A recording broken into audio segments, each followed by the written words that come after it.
How's everyone doing today? Hope you're doing well, and I hope you're having a great day. This is Bungle, and today we're going to be talking about Enlisted, the World War II first-person shooter. And you may be asking yourself, if you're new to this channel, or you've never heard of Enlisted before, Bungle, what is Enlisted? Well, Enlisted is a great alternative to AAA games out there like Battlefield 5. If you want a World War II game focused on historical authenticity and historical accuracy, well, Enlisted is the way to go. Now, without further ado, I've been getting a lot of emails asking me, hey, Bungle, can you kind of give your takes for the update that just came out? I think it was like Friday, June 18th or whatever. So 18th, 17th, around that, there was an update that came out. So this is in addition to that video I did a couple days ago talking about the big update, right? Well, this is a secondary effect. Funny enough, there's actually, from my time playing the game and everything, and I got my notes here. As you notice, I like to take copious notes. From playing the game and everything, that they actually reverted a lot of some of the changes. And we're going to dive right into it right away with talking about lone fighters. We're going to talk about kind of my observations and everything that I see and what they added and all that. So lone fighters, if you all know on my channel, not a fan of it, to be honest. It's a bad game mode. Definitely where Enlisted is trying to go with it. They're trying to work out the kinks. They're trying to make it kind of like a postscriptum, a red orchestra and all that, and it's not working out too well for the whole community and all that. And there's been a lot of feedback on the forums, negative feedback about the update, about the lone fighters game mode and everything. And basically, like I said, they're trying to make it like a the simulator version of playing Enlisted. But honestly, the rewards aren't worth it. Playing with it's really frustrating, and we're gonna go dive into kind of what they reverted. And first, right away, they brought back the HUD, right? So I know I commented when you were playing it, when I played a few days ago when they did that big update for it, that there was no HUD. Well, they brought it back with stamina. You can see your stamina, your health, and all that, and when you're trying to hold down a weapon and zoom and everything and hold steady, it shows that oxygen bar going down too. So there's that. They apparently reduced the team killing penalties. Now this is kind of a double-edged sword, because now if you reduce the team killing, what stops me from doing well in a match, getting really mad at my team, and then just start taking it out on my team, right?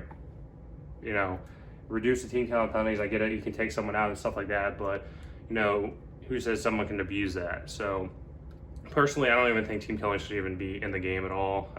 If you look at games like World of Warships, I think World of Tanks is a great example. World of Tanks used to have team killing, and way back in the day they used to have it, and it got to the point where people just, board gamers just said, I'm done with it. We're just going to remove it completely from the game. And there's been no issue since with players getting mad and trying to team kill. Now there's physics abuse and all that, but besides that, those people usually just get banned. But with team killing and stuff, personally, shouldn't even be in the game. They should just take it out. Next is an increased attack team reinforcement points. So basically, if you're an attacker, if you're playing Normandy and you're the U.S., especially in Battle of Moscow and for invasion of Normandy, the attackers, so usually if you're the US or Russia, you're going to have more attack points. Even if the odd occasion you're Germany and you're attacking, you're going to have more points than usual for lone fighters. It's also going to decrease the time to capture the points. If you're playing Germany, or you're playing as Russia or America trying to capture objectives and stuff like that, as the attacker, those times to capture the objective are going to be reduced. So there's that as well. Now, contrary to that, in the Battle of Berlin, they increased the time to capture objectives. So usually if you're the Soviet and you're attacking objectives and all that, in the Battle of Berlin, the time to capture it now is going to be increased, and this is going to be for the lone fighters game mode. So if you haven't played Battle of Berlin, you haven't paid the paywall to get into it. Basically, it's close quarters combat. It's really brawly, and the Germans lose like 80% of the time. So I think this is an attempt to kind of help that, but only for the lone fighters game mode. Then they also added the chat. For whatever reason, they decided to take the chat out, and then they reintroduced it back. So yeah, I don't know why they did that. Next, we're going to be talking about the Battle of Berlin. So kind of hinting up, they were hinting and alluding to, they were adding stuff for the Battle of Berlin, different levels and everything like that. And kind of the big things that I noticed and I wrote down here is that for level 19, we're going to go with Germany first. So Germany gets an ME410 B1, and it gets 2 times 250-pound bombs. Now, my experience playing, say, Battle of Moscow, taking out a BF-110 versus a Stuka, is that I feel a Stuka is a better plane just because it's more agile, it's faster to get to the resupply point, and it has the same armament, same munitions with the 50-pound bombs and stuff like that. Like, I feel if you're taking a twin fighter out, especially the BF-110 or whatever, MB-410 the same way, is going to be slow. So usually playing a Stuka, if you want to get in there, dive bomb, come back, and repeat the process real quick, you just stay with Stuka. Level 20, they're going to add a VG-15. So they mention here that this is a compatible mag from the SG-44. Why they haven't added the SG44, to be honest, is probably for grindy levels. They've hinted that they want to go and have the maximum level for campaigns be like level 45, level 50. So I imagine the SG44 is going to be like the end level, like a level 45 or level 50 weapon. Personally, it's stupid. They shouldn't really do that. But, you know, honestly, it's already grindy enough as it is. But that's what they want to do, VG15. And, you know, I get it, historical authenticity, blah, blah, blah. But it's kind of funny. You see them, hey, you know, it's SG44. Like, yeah, it's coming, but it's probably gonna be at the high level, high end content. Level 21, they say now they have an engineer squad that can build a pillbox. I haven't seen this yet, so definitely gonna work on grinding that out to see kind of what the heck they're talking about. Are they just talking about the MG42 nest you can build, or the pillbox if you're a player and actually already has this unlocked?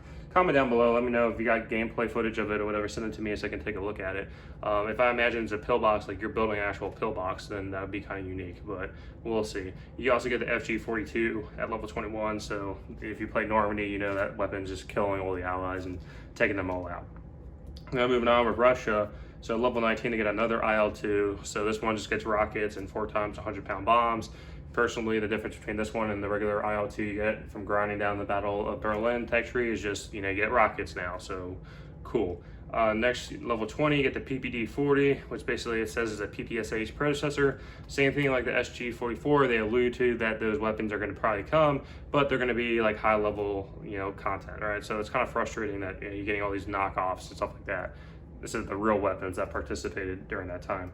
Now, level 21, you also get an engineer that can build a pillbox, and you get the APS 36, which basically is an auto / semi-auto rifle that you can use. So basically, this is the big additions for the Battle of Berlin. Right now, to get into it, still you have to do the battle pass. I mean, not battle pass. You have to pay for the premium squad to get in, like progression-wise. You'll still be at level 1. So this is still a closed beta paywall testing. If you haven't checked out my review for the premium squad that you can buy and get into, check it out. I'll have the link down below. You can look into it. Personally, like I said, Battle of Berlin's close quarters. If you really like that type of gameplay and stuff like that, then I would recommend taking a look at the Battle of Berlin, or just playing it, you know, one of the test squads out, since it's kind of OPT for just level 1 squads, Joe Schmoes. Another thing I want to throw out there too, I'll have a video coming out soon, but it's an observation that I made playing the game and everything. I'm looking at it right now. Premium time, if you look at the prices, they're slashed. And what I'm saying is that it may be a good investment to go and purchase a year or 2 premium right now, because looking at the prices on it, it's like 30 bucks for a year. And if you play any other free-to-play like War Thunder, World of Tanks, you understand like a year of premium in those games are like 100+ bucks or something like that.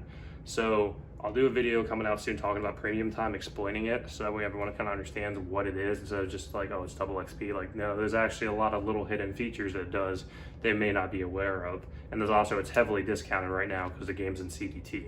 So that's kind of important. Another thing I want to add too is the Battle Pass is ending soon. It looks like it's projected to end on Monday. So I think this video is going up Sunday. So maybe tomorrow, I would expect either a new Battle Pass announcement, and in addition to that, an update. So there's possibly new content coming, stuff like that. But definitely they're gonna add like a new Battle Pass. Is the new Battle Pass gonna be as generous as this one is, or is it gonna be worse? I don't know, we'll see. But hopefully they can kind of dictate if the game is gonna be greedy or not too, based on that as well. But other than that, if you reached this point in the video, thanks for sticking around. I appreciate your feedback, your comments, your emails, or anything like that. Definitely taking a look at a lot of stuff that you're all sending me, so that way I can make this content and everything like that. Other than that, look for a video coming out soon talking about premium time, so definitely going to hit that up because it's important right now too. If you can have the money on the side or whatever, if you've been playing a lot and you got premium time and you want to like look at the prices, because they're slashed. They're very much slashed. But other than that, I hope you all have a great day. Take care.